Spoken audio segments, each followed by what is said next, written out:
To my dearest daughter, Ashley, God love you, you're incredible. Thank you for the introduction and for being my courageous heart, along with Hunter and our entire family, and especially our rock, Jill.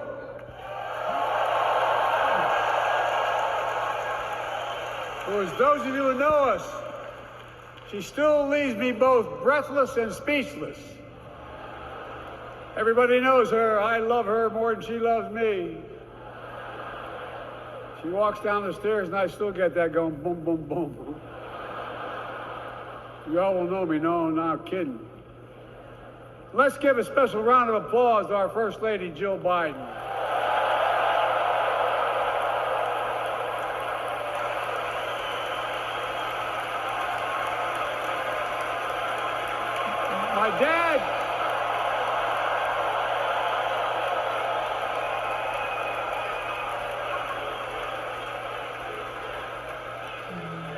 My dad used to have an expression, for real. He'd say, Joey, family is the beginning, the middle, and the end.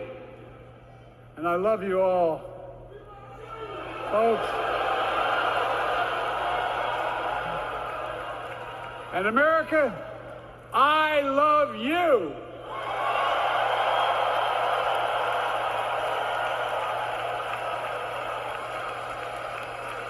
Folks, let me ask you.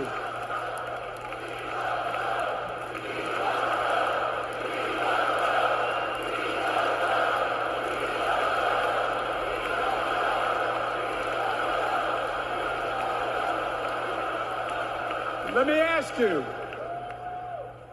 are you ready to vote for freedom?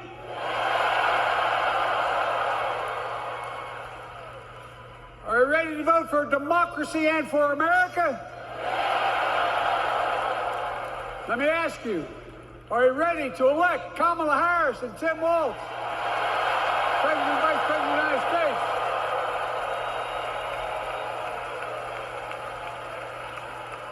My fellow Democrats, my fellow Americans, nearly 4 years ago, in winter, on the steps of the Capitol, on a cold January day, I raised my right hand and I swore an oath to you and to God to preserve, protect, and defend the Constitution and to faithfully execute the office of the President of the United States. In front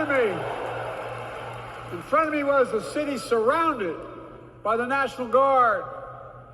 Behind me, a Capitol that 2 weeks before had been overrun by a violent mob.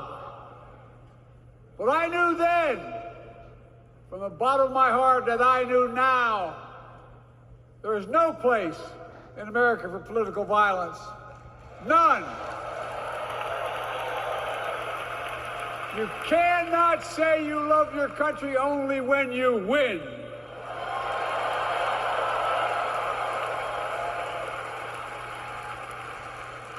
In that moment, I wasn't looking to the past. I was looking to the future. I spoke of the work at hand, the moment we had to meet. It was, as I told you then, a winter of peril and possibility. Of peril and possibility. We're in the grip of a once-in-a-century pandemic, historic joblessness, a call for racial justice long overdue, clear and present threats to our very democracy. Thank you.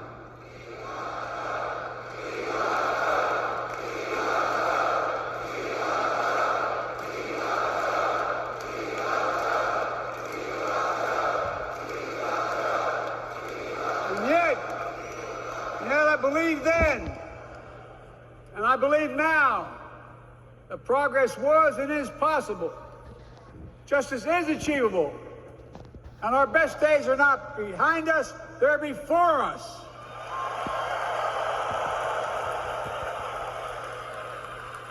Now it's summer, The winter has passed, and with a grateful heart, I stand before you now on this August night to report that democracy has prevailed. Democracy has delivered. And now democracy must be preserved.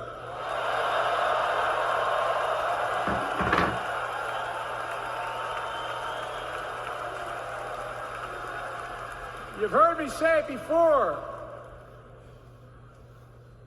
We're facing an inflection point. One of those rare moments in history when the decisions we make now will determine the fate of our nation and the world for decades to come. That's not hyperbole, I mean it literally.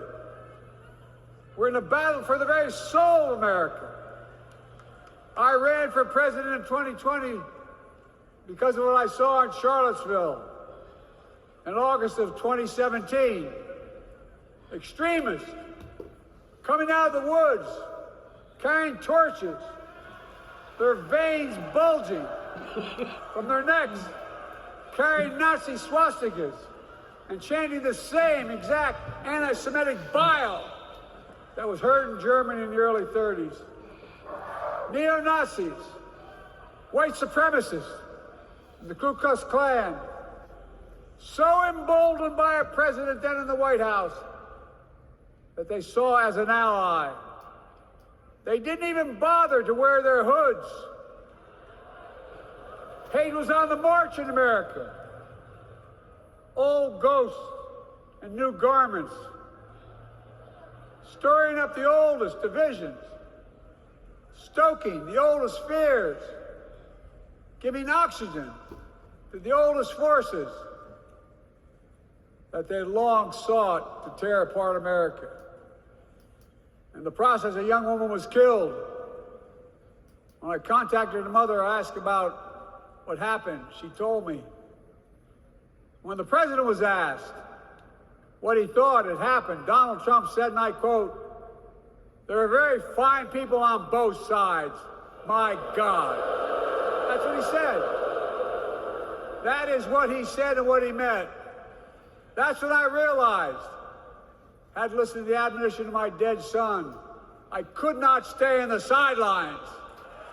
So I ran.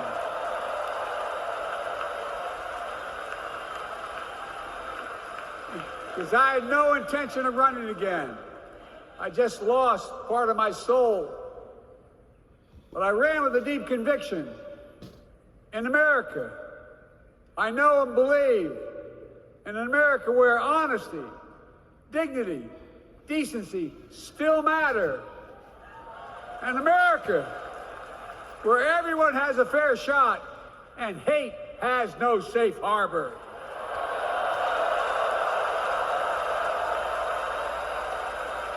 An America where the fundamental creed of this nation, that all of us are created equal, is still very much alive. And a broad coalition of Americans joined with me. 81 million voters voted for us, more than any time in all of history. Because of all of you in this room and others, we came together in 2020 to save democracy.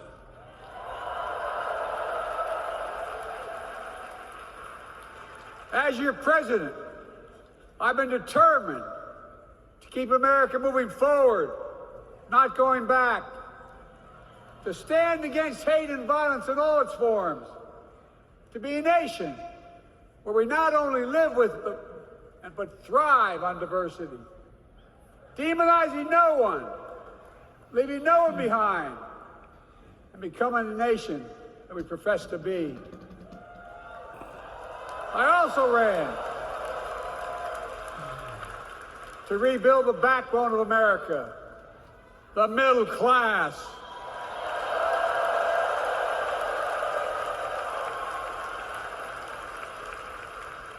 I made a commitment to you that I'd be a president for all Americans, whether you voted for me or not.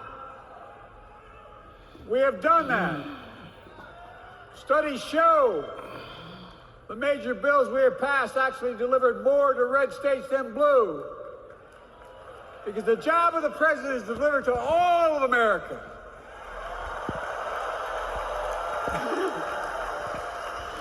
Because of you, and I'm not exaggerating, because of you, we've had one of the most extraordinary 4 years of progress ever, period.